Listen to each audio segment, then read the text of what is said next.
Good morning, folks. It's time for another episode of my Curious Aeronaut series. Today we're going to talk about backcountry formation flying. I'm not talking about, Thunderbird style flying where you've got your spinner stuffed into some other guy's tail feathers. And we're not even talking about, RV recreational style formation flying that you might see at a fly-in or something like that.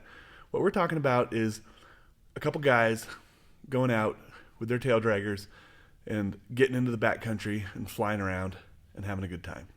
Before we even get too far into formation flying, CFR 91111 says we have to have a briefing.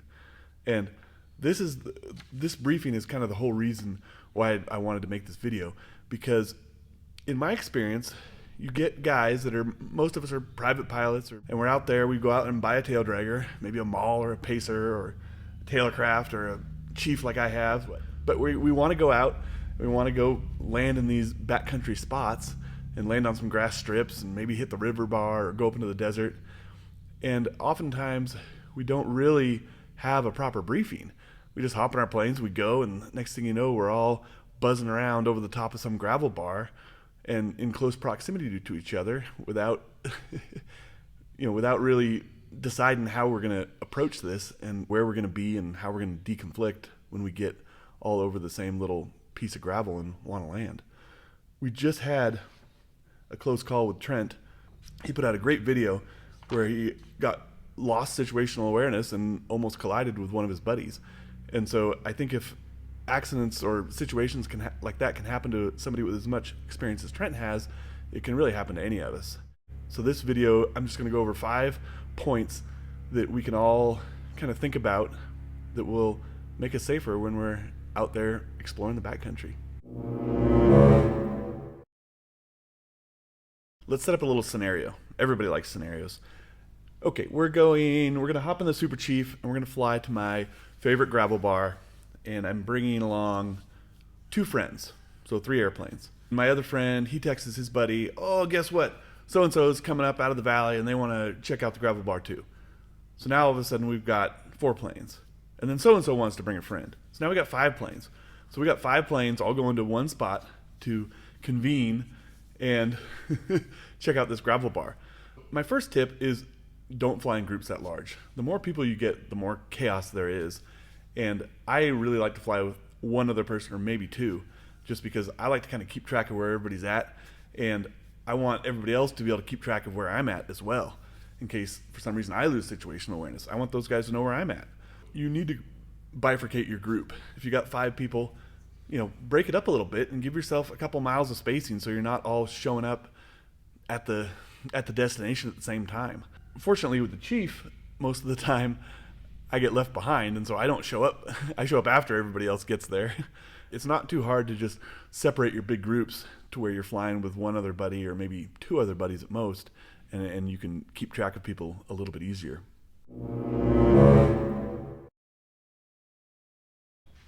Point number 2 is designating a lead plane. And this is kind of important because you don't want to end up in a situation where you got 2 people flying next to each other and you're both looking at your phones trying to get that picture for your Instagram, and you're doing this and nobody's really paying attention to where the other airplane's at. So you want to designate a lead plane. And you can even do this in the air. You can just say, hey, I'll be lead, I'm going to hold heading, you fly off me, or something like that. And you can swap leads when you're flying too. That's not a problem. But you always want to have one plane that all the people in the group know is the lead plane. And the lead pilot's job, or some of his jobs, are he wants to fly straight on heading so that the other planes can kind of form up next to him. If he's making any turns, he calls his turns, makes them real smooth so everybody else knows what's going on. And you need to be slow enough for everyone to kind of catch up and join up with you. If you're sitting there blasting along at 100 miles an hour and my top speed in the Chief is 102 miles an hour, well, if I'm a mile behind you, it's going to take me 10 minutes to catch up to you. So you want to fly to speed where everybody can kind of form off your wingtips. The other thing is the lead plane needs to be looking out where you're going. These guys, if it's 1 guy or 2 guys that are flying off your wing, they're looking at you. They're not looking where they're going. So you got to have your head outside, and you need to be making sure you don't run into anything. The lead guy is oftentimes the one that's going to be making the radio calls, so you got to make the calls. And then if you want to get some pictures, the lead guy is the one you want taking the pictures, because you don't want your guy flying off your wing to be sitting there staring at his phone trying not to run into you. He needs to have his phone down. He needs to be focused on not hitting the lead plane. And especially if you have more than one plane, this second guy really needs to be on his game.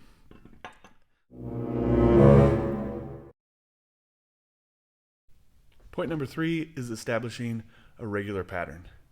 And this is something you kind of can forget to do when you're down there whipping around a gravel bar or some little grass strip out in the middle of nowhere. But it's important to have a regular pattern, because you want to be able to make your calls so that your buddy knows where you're at. A lot of times you won't have a number, so you won't be like, oh, I'm landing 2-5. You'll just say, I'm landing north, I'm landing south, I'm landing east, west, or whatever kind of general direction the runway is pointing in. Left traffic is what we usually fly. And so if you fly left traffic, you can call your left crosswinds, you can call your downwind, you can, Super Chiefs left downwind. You can make a quick call and just let your buddies know where you're at in the pattern. A lot of times we're not climbing to 1,000 feet over the gravel bar just because, most of the time if you're out in the backcountry, there's nothing else around. And if you're going into somewhere that's not, a mile long paved runway, you're going to make a few passes. So you're probably going to make 2 or 3 passes on this spot, checking it out, figuring out where you're going to want to set down. And you're going to be making smaller patterns, sure, and lower patterns, but you still want to kind of fly a regular pattern, just so that your buddies, whatever they're doing while you're whipping around in this pattern, kind of know where you're going to be. And sometimes you might get another guy in the pattern too, checking out a spot with you. And in that case, you really want to make sure that you're both flying the same pattern. Point number 4 is you want to get some altitude deconfliction. And this just means that, if I'm flying into a new spot with a friend, if I'm going to be the first one to kind of check it out, I'll get down and, I'll tell him, I'm going to be flying left traffic at, 500 feet or below. And then he'll tell me, okay, I'll be up here at 700 or 800 feet. And he stays above 800 or 700 or whatever it is. It doesn't have to be a lot. And I stay below 500. And then even if for some reason I lose track of him for a minute, I know that he's at a separate altitude from me, and I'm not going to plow into him. Most of the time, if you're just flying with one other guy, it's pretty easy to keep track of where that guy is. But having a little bit of altitude between you really enhances the safety, because no matter where I go or what I do, I know he's going to be a few hundred feet higher or below me, and we may cross paths, but at least we're not going to take each other out because we have some deconfliction with our altitude. And the other thing is you want to make sure your altimeters are kind of set the same too. A lot of these older altimeters may not be perfectly accurate when you set the pressure in the Colesman window, but if you're flying along next to your buddy on your way to your spot, you can say, what are you showing on your altimeter? And they'll be, I'm at 3,700, and so then you can just set your altimeter to 3,700. You'll have confidence that your altimeters are kind of reading the same altitude. It may not be the exact geometric altitude, but as long as you have some separation, you're going to be a little bit safer. And for our final point in today's brief episode, get some ADS-B. And this is something that I know a lot of the old timers and guys flying the old tail draggers are hesitant to embrace. But with something like this, the old sky beacon, you can get some ADS-B out and get the little, I don't have it, get the little Sentry device that interfaces with your iPad or your iPhone. And the situational awareness it gives you when you're out flying is unprecedented. I grew up flying around with my dad in the 80s, and you're just looking out the window trying not to run into people. But nowadays we have this technology, and it interfaces so well in the cockpit with ForeFlight or Garmin Pilot or one of those. And it's so nice when you're sitting down there, going around out of a dirt strip or somewhere. You can just glance down, and in 1 second I can tell exactly where my buddy is, and I can see that he's 800 feet above me or he's 2 miles away, and I can instantly refocus my attention on what I need to be doing, which is flying my airplane, instead of being distracted trying to figure out where my buddy's at.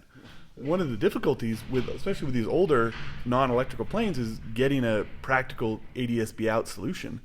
For a long time, I was running this sky beacon hooked to a battery, just velcroed into my plane, and it worked great, but it failed the PAPR reports because it wasn't putting out a squawk code. It worked perfectly, and I would pop up on my buddy's 4 flights, but it was I got a letter from the FAA saying that it was out of compliance, and so I had to deactivate it. And it's frustrating to me because I would love to have an ADS-B out option for my plane that was reasonable and practical to put in. I don't really want to wire in an entire transponder and altitude encoder and then still have to run one of these, add all that extra weight and hassle, and put in a big old certified battery to run something that shouldn't be that difficult to put in my airplane. In the UK, they have the Sky Echo 2, which is a portable ADS-B out solution, and they're $700. Well, probably a little more, and they work great. But the FAA just hasn't permitted them here in the States yet. I think when Part 108 comes out, we may have an option. I've been talking to emailing the folks at Uvionics, and they're ready to come out with a device once the FAA legalizes it. All right, so those are my 5 tips for backcountry formation flying. Fly in small groups, designate a lead plane, establish a regular pattern, deconflict with altitude, and get some ADS-B. If you're still curious about formation flying, it can be hard to find instructional information on formation flying out there. One of the resources that I really like is the FFI, Formation Flying Incorporated. They have a website. I'll put a link in the comments. But they have some great information on formation flying. They even have a formation guidelines and standards procedures, which is a PDF document that anybody can go download. And they really talk a lot about just the formation procedures. Before I close this out, anytime you're flying in close proximity to another airplane, the risk of collision goes up. So if you're going to go out and fly around with your buddies, make sure you pay attention to what you're doing and make a plan, and don't get too close. With modern phones and cameras, you can be 200 feet away from your buddy flying along and get some great content for your Instagram or your YouTube channel. You don't need to be right up in his business. And even if a plane or two in kind of loose formation flying off over town is gonna look cool. We don't need to try and be the Blue Angels or the Snowbirds or the Thunderbirds out there and get too close to each other. All right, that's all for this one. Please leave a comment below. Let me know what you think. If you have any other tips for improving the safety of kind of backcountry formation flying, leave them in the comments, and I'll see you on the next one. So long.